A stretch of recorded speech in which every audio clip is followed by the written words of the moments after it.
살아가면서 우리는 때때로 의문에 휩싸일 때가 있지요. 정말 하나님께서 살아계신다면 이 세상이 왜 이렇게 죄악으로 뒤덮여 있을까?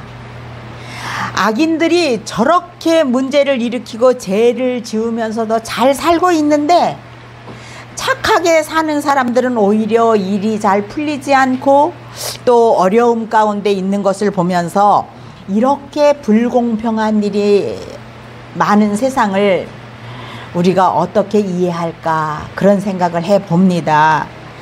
또 내가 여기에 예수님을 10년 이상 믿으신 분 손들어 보세요. 10년 이상 10년 이상 믿으신 분 많지 않으시네요. 그러면은 전도받아서 이 교회에 나오신 분 한번 손들어 보세요. 전도받아서 우리 강 목사, 피터 강 목사님이 너무 귀한 일을 하고 계시는 게 사실이에요. 근데 내가 평생을 혹은 수십 년 동안을 예수님을 믿고 살았는데 왜 우리 가정에는 이렇게 고난이 많을까? 사업은 어렵고 자녀들의 일도 생각처럼 잘 풀리지 않을까? 예수 믿는 사람들은 그런 생각을 많이 해봅니다. 여러분들이 교회에 나올 때 무슨 생각으로 나오셨어요? 이 교회에 나올 때 무슨 생각으로 나오셨어요? 하나님 말씀 듣기 위해서. 또 하나님께서 주시는 복을 받기 위해서. 그죠? 이렇게 나왔죠. 그렇지 않아도 어려운 부모에게 요즘 자식들은 기대려고만 하는 경향이 굉장히 많습니다. 그리고 이제 나이 들어서 좀 편안하게 살고 싶은데 노후 대책을 해놓은 것이 별로 없어. 그래서 답답하고 신앙생활에 회의가 올 때가 많이 있는 것이 사실일 것입니다. 그러나 오늘 이 말씀은 우리에게 커다란 영적인 교훈을 주고 있습니다. 자, 이 시편 37편 우리가 읽은 이 말씀은 나이들은 노년의 다윗이 기록한 시예요. 다윗은 평생을 살아가면서 우여곡절을 겪은 사람입니다. 그런 다윗이 이제 나이 들어서 자신의 신앙과 경험을 토대로 해서 이제 위로와 권면의 글을 쓰고 있는 것이 오늘의 이 말씀이에요. 자, 다윗이라고 하는 사람은 이 말씀을 통하여서 악인의 형통을 부러워하지 말라고 말합니다. 악인이 잘 되는 것을 정말로 부러워하지 말라는 얘기예요. 왜냐하면 하나님께서 사람의 길을 정하시고 하나님이 우리 인생을 붙들고 계시기 때문이라고 하는 것입니다. 때문에 우리들은 악한 사람들이 잘 되는 것, 그리고 혹은 그 악한 사람들의 압제로 인하여서 괴로워하거나 고통당하는 것을 고민하지 말라고 하는 거예요. 그리고 우리의 모든 길을 여호와께 맡기라고 말씀을 하고 있습니다. 왜 다윗이 이런 말을 했을까요? 첫 번째, 하나님께서 사람의 길을 정하시기 때문에 그렇습니다. 23절에 보면 여호와께서 사람의 걸음을 정하시고 그의 길을 기뻐하시나니 이렇게 말씀을 하고 있거든요. 자, 하나님이 사람의 걸음을, 저와 여러분의 갈 길을 정하신다고 말씀하고 계세요. 그리고 우리의 삶을 통하여서 영광을 받으시고 기뻐하신다고 말씀을 하십니다. 자, 그렇다면 하나님께서 우리의 길을 정하신다고 하는 것은 무슨 말씀일까요? 그것은 하나님의 주권과 인도를 의미하는 것이에요. 의인의 길은 하나님이 기뻐하시는 길이며 이는 하나님의 말씀과 인도를 따르는 삶이라고 하는 것입니다. 자, 사람들은 보통 자기 마음대로 하고 자기 마음대로 사는 줄 알지만 그렇지 않아요. 그것은 착각이요 오해입니다. 여러분들이 여러분들의 마음대로 살고 여러분들의 정말 하고 싶은 대로 하면서 70년 혹은 80년의 인생을 살아온 것 같지만 그렇지 않다고 하는 얘기예요. 내 마음대로 살 것 같으면 누가 가난뱅이가 되어서 굶주리면서 살겠습니까? 안 그래요? 내 마음대로 살아갈 것 같으면 누가 병들어서 신음하면서 살고 싶겠습니까? 그런데 생로병사를 내가 결정할 수 없다고 하는 것입니다. 사람들은 누구나 내 의지와는 상관없이 이끌려 사는 인생들이에요. 자, 우리가 부잣집에서 태어났든 가난한 집에서 태어났든 나의 출생은 내 의지와는 상관없이 하나님의 뜻에 의해서 결정되었다고 하는 사실입니다. 여러분, 나는 딸이 되고 싶어서 딸로 태어났습니다 하시는 분 혹시 계신가요? 없지요. 나는 아들로 태어나고 싶어서 아들로 태어났습니다 하는 분 혹시 여기 계신가요? 없지요. 나는 좀 부자인 어머니, 부자인 아버지, 정말 부자인 부모님을 만나서 태어나고 싶습니다 해서 혹시 부자로 태어나신 분 여기 계시나요? 없지요. 이렇게 우리들의 출생은 내 의지와는 상관없이 하나님의 뜻에 의해서 결정된다고 하는 사실입니다. 그러므로 저와 여러분이 내가 이 세상에 존재하고 있다는 그 자체가 바로 은혜라고 하는 것이에요. 감사해야 될 것은 우리가 예수 믿고 구원받았다고 하는 것입니다. 자, 아직까지도 예수님을 마음속으로 깊이 믿지 못한다고 생각하시는 분들은 오늘 제 말씀을 듣고 꼭 예수님을 마음으로 영접하시기를 바랍니다. 그리고 하나님을 내 아버지로 모셔드리기를 부탁을 드립니다. 자, 하나님의 자녀로 다시 태어났다고 하는 것은 우리들에게 커다란 기쁨을 줍니다. 우리가 육신의 부모에게서 태어났을 때 우리는 죄인이었어요. 왜? 우리의 조상인 아담이 죄인이었기 때문에. 그러나 우리가 하나님의 예수님을 믿고 하나님의 자녀로 거듭나면서 우리는 믿음으로 의인이 되었다고 하는 거예요. 우리는 죄인이었지만 육신의 부모님에서 태어날 때는 우리 죄인이었지만 하나님의 자녀로 다시 한번 태어나면서 우리는 의인이 되었다고 하는 거예요. 그러면 우리가 하나님을 믿고 교회를 다닌다고 해서 죄 안 질까요? 한번 말씀해 보세요. 죄 안 져요? 죄 짓지요. 그러나 하나님께서는 우리가 예수님을 나의 구주로 영접하는 그 믿음을 아주 어여쁘게 여기셔서 그래, 너희들이 죄인이지만 너희들이 예수님을 믿는 그 믿음으로 너희들 의롭다고 내가 생각해 줄게. 그렇게 해서 우리는 의인이 된 거라는 말이죠. 그래서 하나님이 선택한 하나님의 자녀들은 하나님께서 이미 구원의 길을 정해 놓으시고 그리고 그 길을 가게 하시는 것입니다.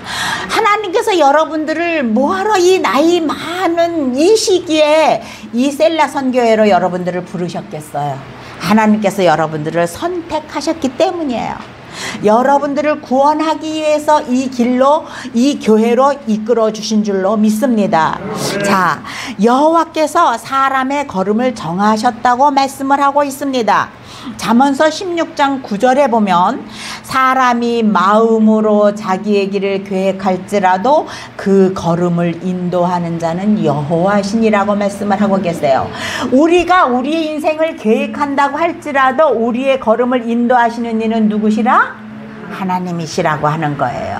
우리가 아무리 많은 계획을 한다 할지라도 하나님께서 완성시켜 주지 않으면 아무런 소용이 없다고 하는 것입니다. 그러므로 우리는 우리의 발걸음을 하나님께서 지켜주실 것을 믿으면서 살아가야지 된다고 하는 것입니다. 자, 로마서 8장 28절에 보면 하나님을 사랑하는 자, 곧 그 뜻대로 부르심을 입은 자들에게는 모든 것이 합력하여 선을 이루느니라고 말씀을 하고 계십니다. 그러므로 지금 우리가 살고 있는 이 상황이 힘들고 어렵다 할지라도 내가 하나님 마음에 합한 자라고 여러분들이 생각을 한다면, 하나님께서 나의 인생을 붙들고 계신다고 여러분이 생각을 한다면 하나님께서 여러분의 인생을 선으로 이루어 주실 것을 믿으시기를 바랍니다.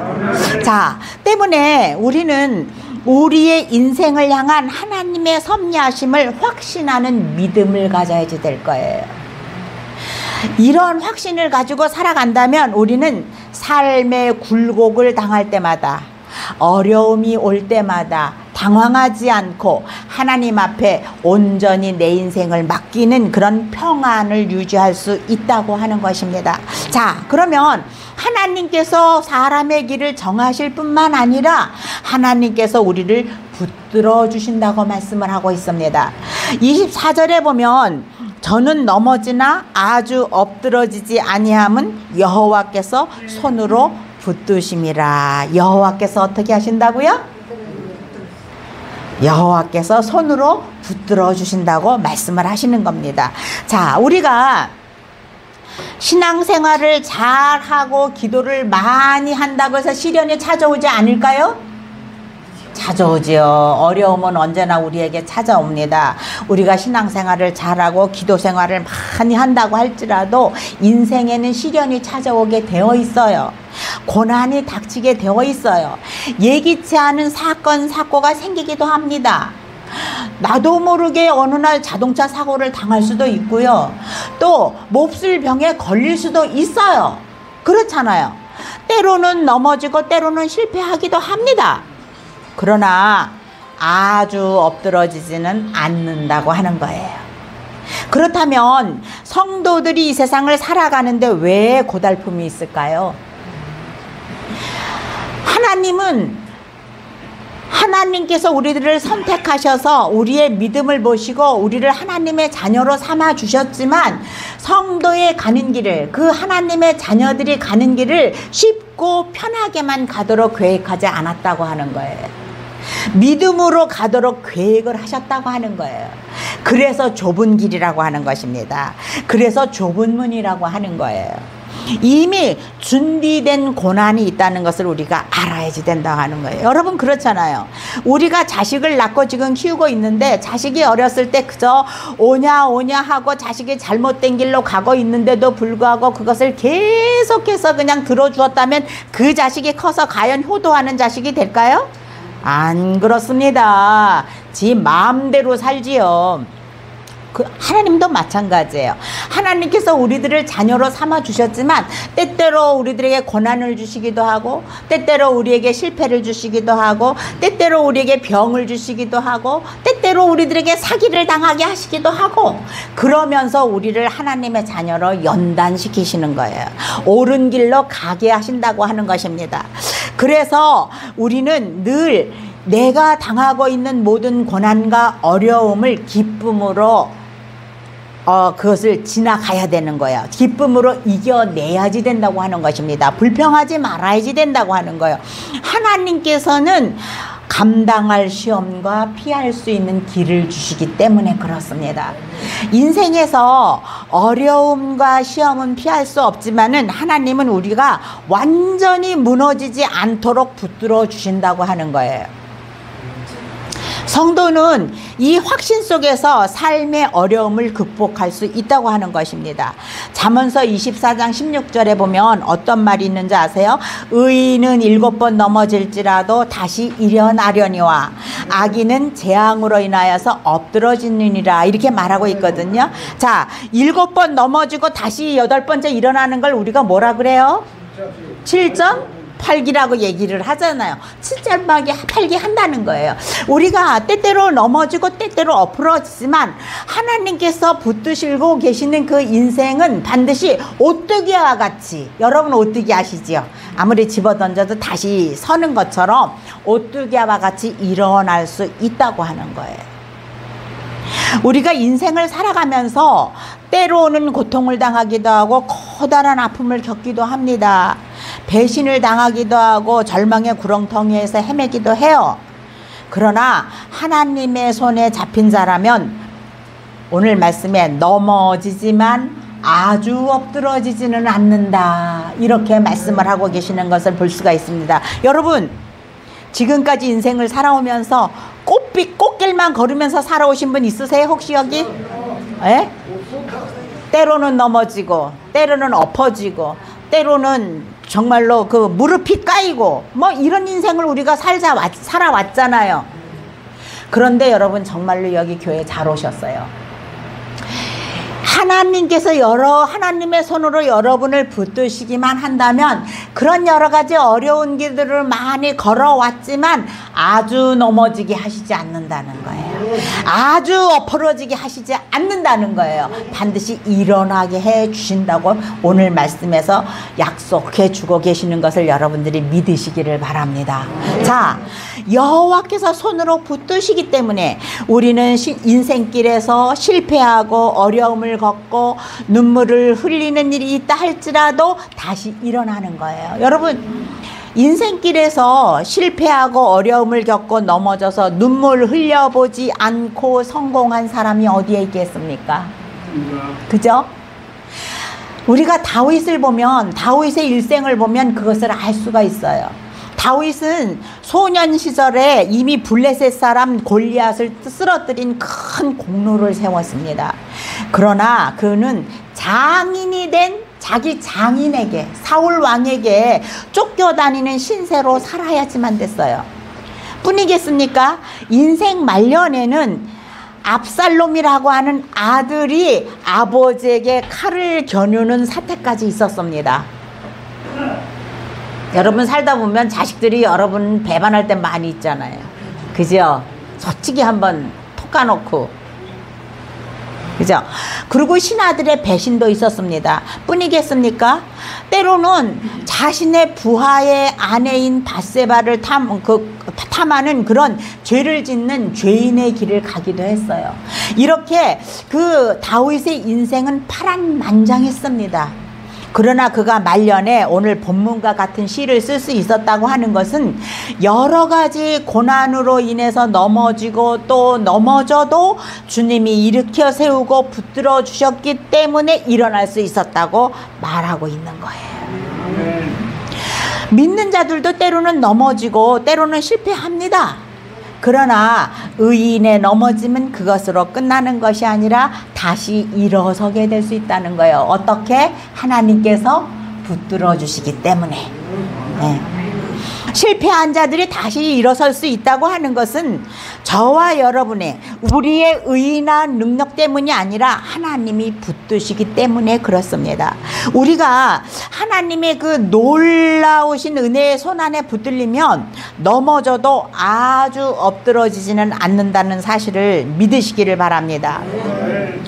우리가 믿음으로 주를 그리스도로 고백하고 또 하나님의 자녀로 거듭나서 의인으로 인정받았기 때문에 그렇다고 하는 거예요. 여러분 혹시 70년 혹은 80년의 세월을 살아오면서 얼마나 많은 고난할 때가 있었습니까? 얼마나 많은 실패의 자리에 있었습니까? 많은 고통의 순간들, 안타까운 순간들이 여러분들에게 있었을 것입니다.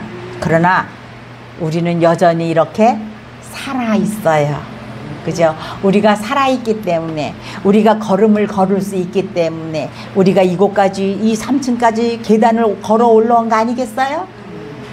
그렇기 때문에 이것은 뭐예요? 하나님께서 강하신 손, 그 사랑의 손, 그것으로 우리를 붙들고 계시기 때문에 그렇다고 하는 거예요. 하나님께서 우리의 길을 정하시고 인도하고 계시기 때문에 이렇게 우리가 살아있을 수 있다고 하는 거예요. 이렇게 여기까지 걸어올 수 있었다고 하는 거예요. 이렇게 우리가 이 계단을 올라올 수 있었다고 하는 거예요. 감사하지 않습니까? 그러지 못한 사람 얼마나 많이 있어요. 그죠? 계단을 걸어 올라오기는커녕 똑바른 길, 평편한 길도 가지 못하는 사람들이 많이 있잖아요.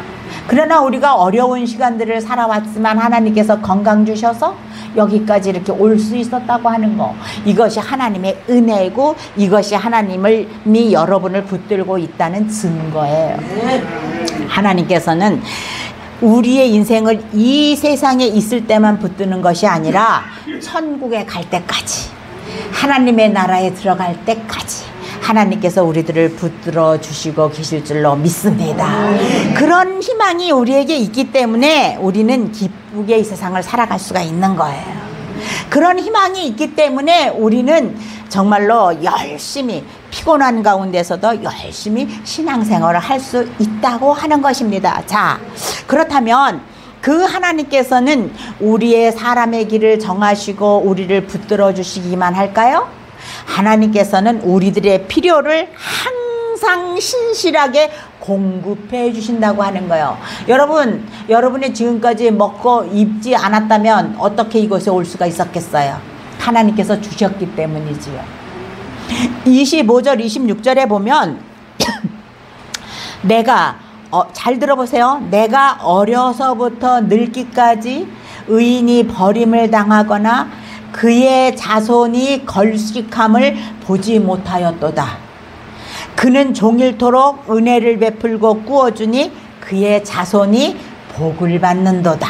이렇게 말씀을 하고 계세요. 자, 이 말씀은 아까도 말씀드렸다시피 다윗이 늙어서 자신의 인생을 통해서 경험한 사실을 고백한 말입니다. 그는 그런데 그 다윗은 어려서부터 늙기까지 의인이 버림을 당하는 것을 보지 못했다는 거예요.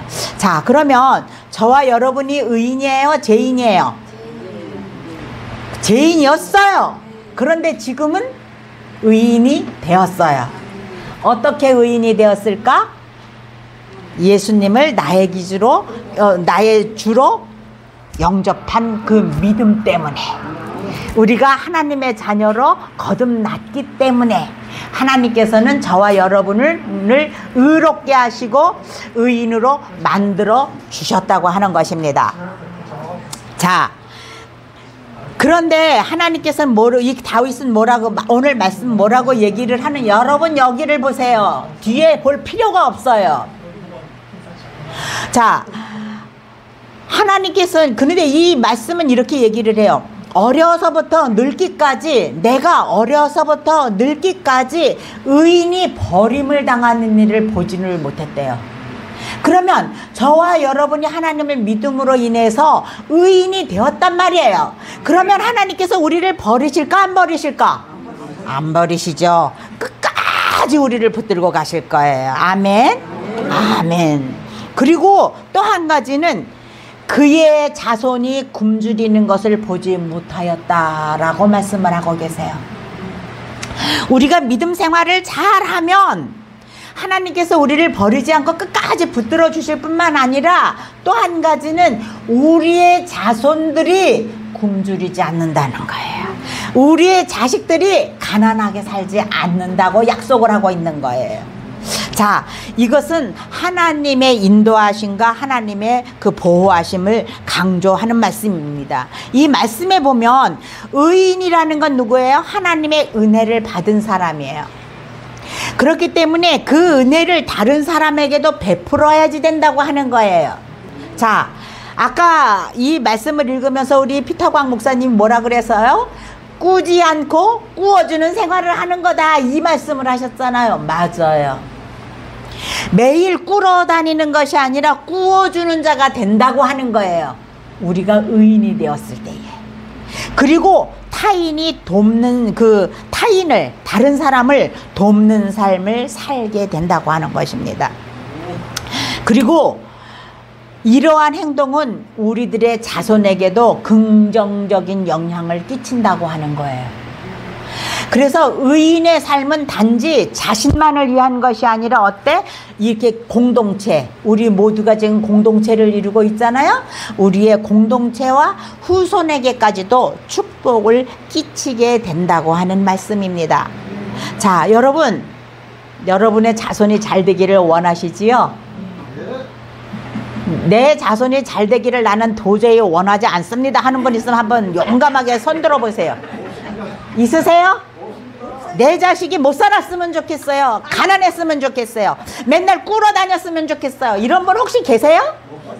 없지요. 여러분들의 마음속에는 뭐가 있어요? 내 자식이 잘 되었으면 좋겠다. 내 자식이 좀 부자로 살았으면 좋겠다. 이런 생각을 마음속에 가지고 있잖아요. 그죠? 그런데 그것이 바로 저와 여러분의 태도에 달려 있다고 하는 거예요. 우리가 정말로 저와 여러분은, 저도 마찬가지, 여러분도 마찬가지. 이제 우리는 우리의 자손이 잘 되기를 원합니다. 그리고 자식에게, 아우, 감사합니다. 물 먹고 싶었어요. 그리고, 뭐라 그럴까. 자식에게 좀 더 많은 것을 물려주고 싶어요. 그렇잖아요. 그런데 가진 것이 없어서 자손에게 물려줄 수가 없어요. 여러분, 이만하면 나도 자식에게 이렇게 이 정도는 물려줄 수가 있습니다 하고 자신 있게 뭐 말할 수 있는 그 뭐 있어요? 여러분들 그런 거 있어요? 대답이 없어. 다 신경들이 다른 데가 있어서.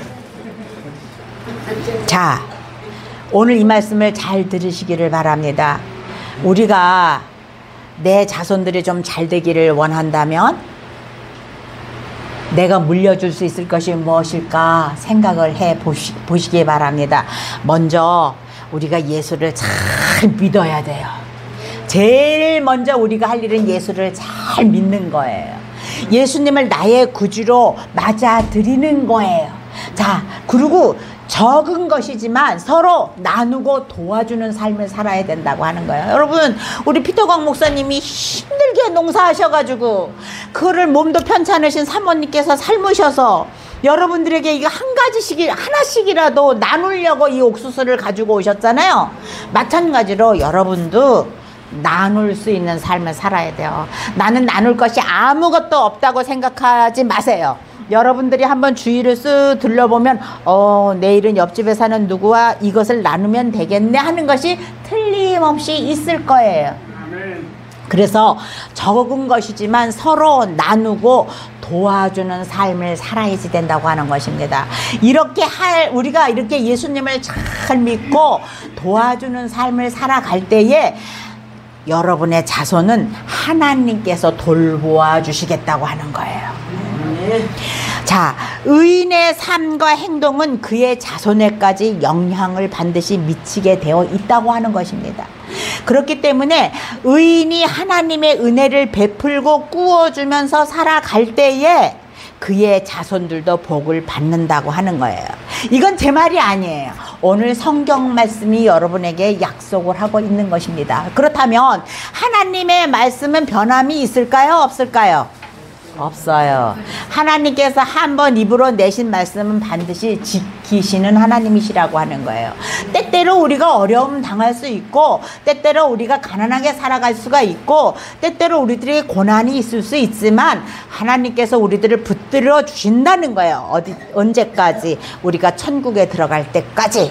그래서 우리를 붙들어 주시기 때문에 우리는 영원히 실패하고 아주 실패한 사람은 되지 않는다고 하는 사실을 여러분들이 믿으시기를 바랍니다. 자, 우리의 선한 행실, 저와 여러분의 착한 행실과 신앙이 다음 세대까지, 우리들의 후손들의, 우리의 자식들과 손주, 손녀, 또 그 밑에 후손들에게까지 영향을 미친다고 하는 사실입니다.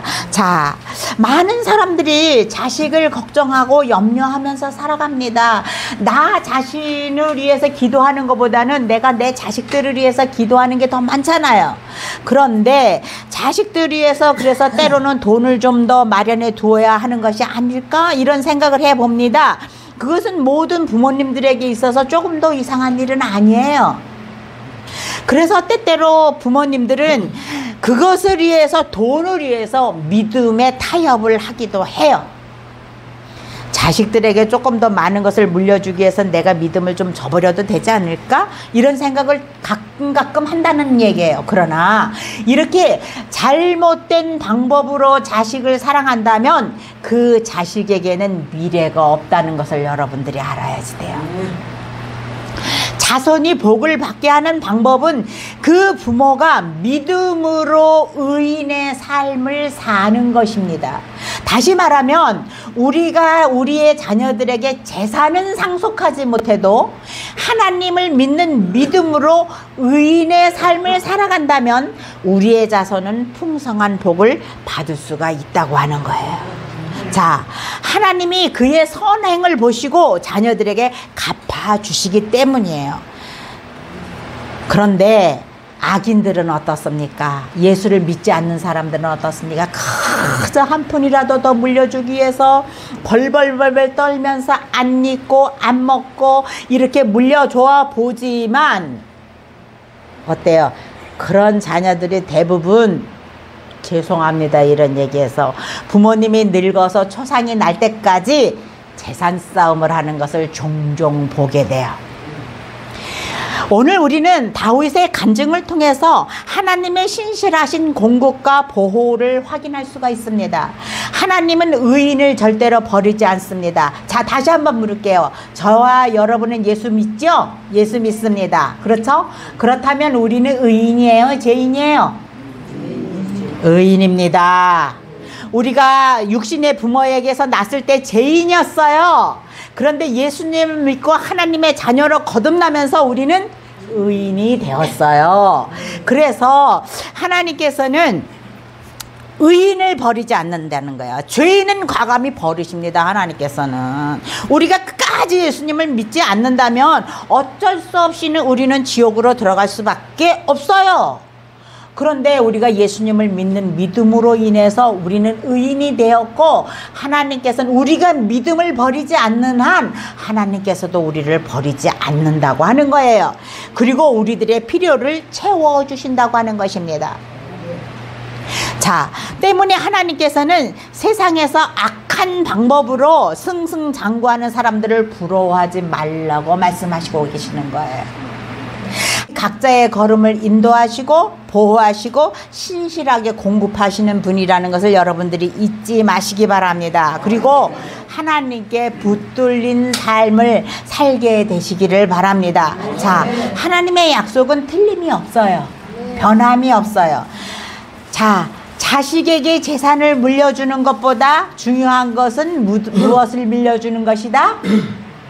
믿음을 물려주는 것이다. 자, 다시 한번 따라서 해봅시다. 자식에게 재산을 물려주는 것보다 중요한 것은 무엇을 물려주는 것이다?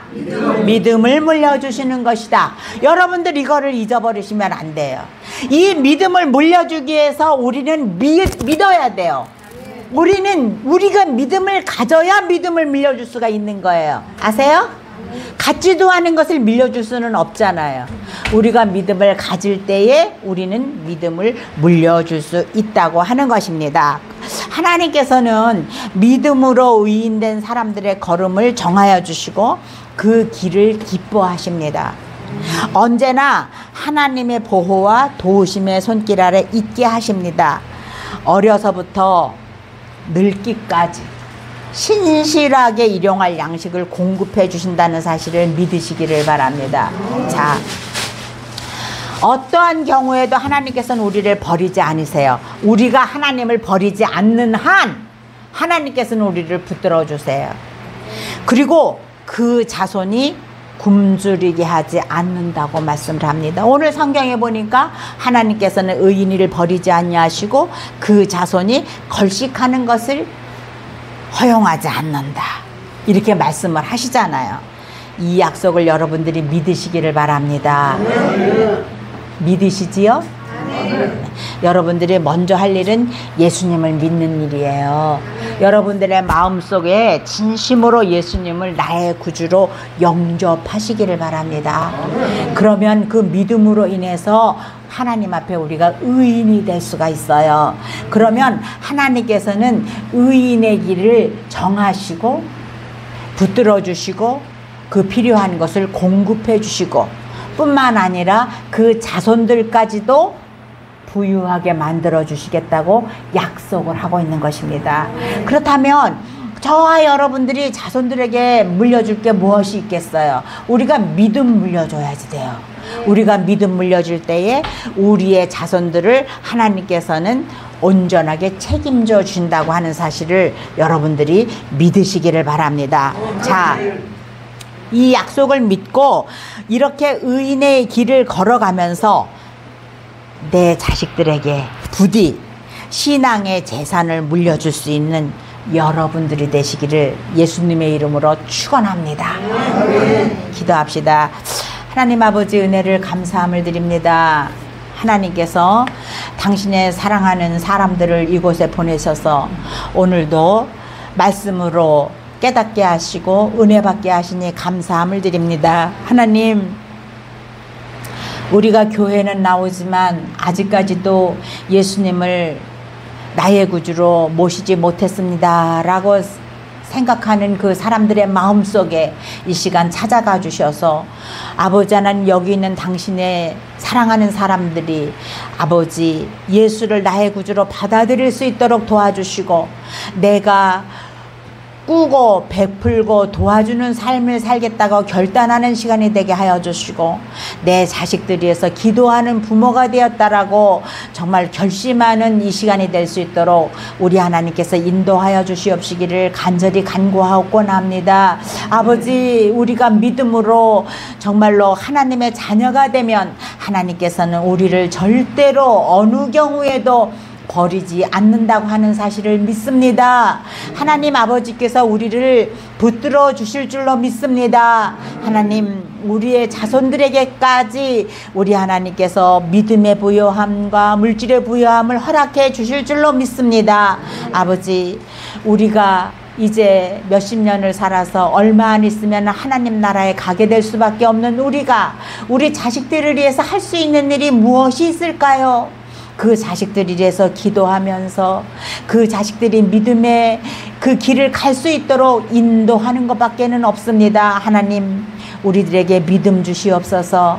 하나님, 날마다 우리를 붙들어 주시고 곁길로 가지 아니하도록 우리 하나님께서 우리와 함께 하여 주시옵소서.